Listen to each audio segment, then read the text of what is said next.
fictitious evidence and suborned perjury by corruptly inducing venerable Kenyans to tell lies under oath in support of vindictive fabrications.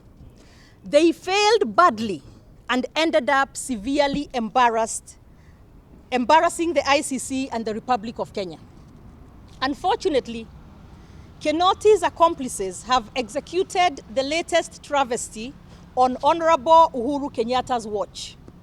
His Excellency the President, who is well seized of the PEV and our country's unfortunate experience with politically instigated mayhem, must not allow fraudsters, liars, and opportunists to brazenly dance on the graves of those who perished in the PEV.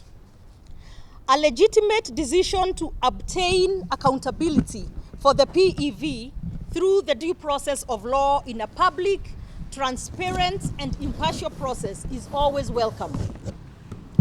Kinoti's insultingly hollow and transparent spectacle and mediocre attempt at deception and political intrigue fall far below any legitimate and acceptable standard. The cynicism behind Kinoti's shameful charades is chilling, immoral, backward, and reprehensible. It contradicts the government's public position that has been canvassed by the Attorney General as well as the President on behalf of the Republic, locally before Parliament and internationally in multilateral forums.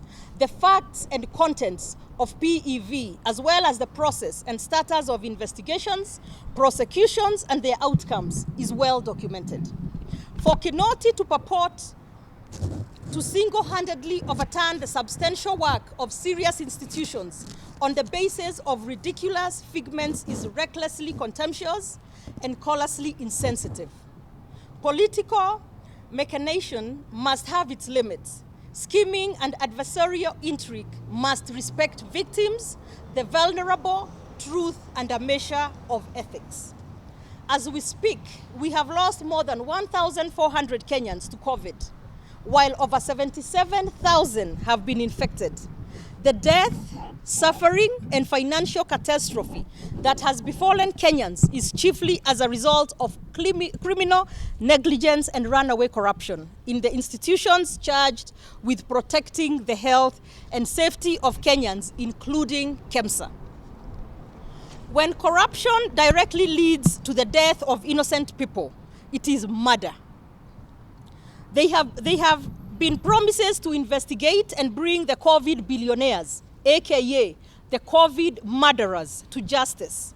Kinoti has been oblivious and conspicuously unwilling to pursue these ongoing heinous murders because the perpetrators are also his masters. Shame on him.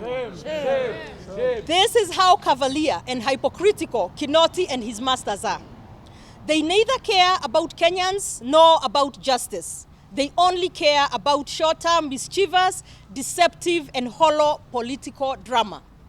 The statement by Kinoti amounts to incitement and provocation of the peaceful citizens of Kenya.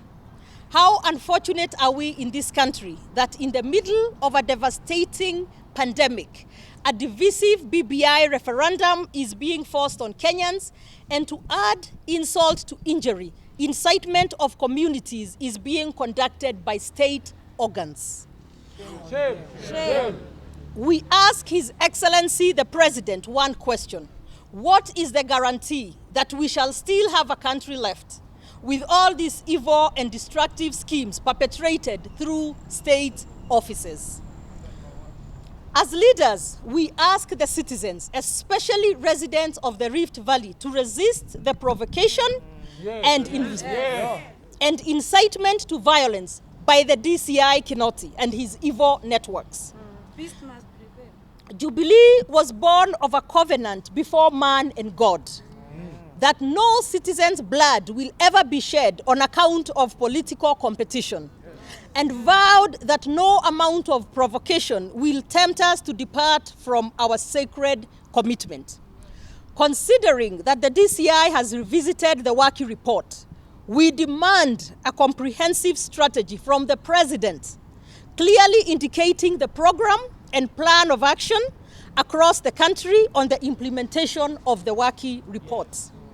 In this spirit of revisiting, we also ask the President to address the nation on the fate of the Truth, Justice and Reconciliation Commission, TJRC report, and as well as the recommendations of all the past commissions of inquiry. This will forestall political hirelings from weaponizing such reports in future for divisive political agendas, the way Dci Kinoti is now abusing victims of PEV for political sport. On our part, we restate our commitment to the peace and reconciliation agenda that was formalized in Nakuru in 2012. The promise abides, the mission continues. The mission continues. Thank you very much.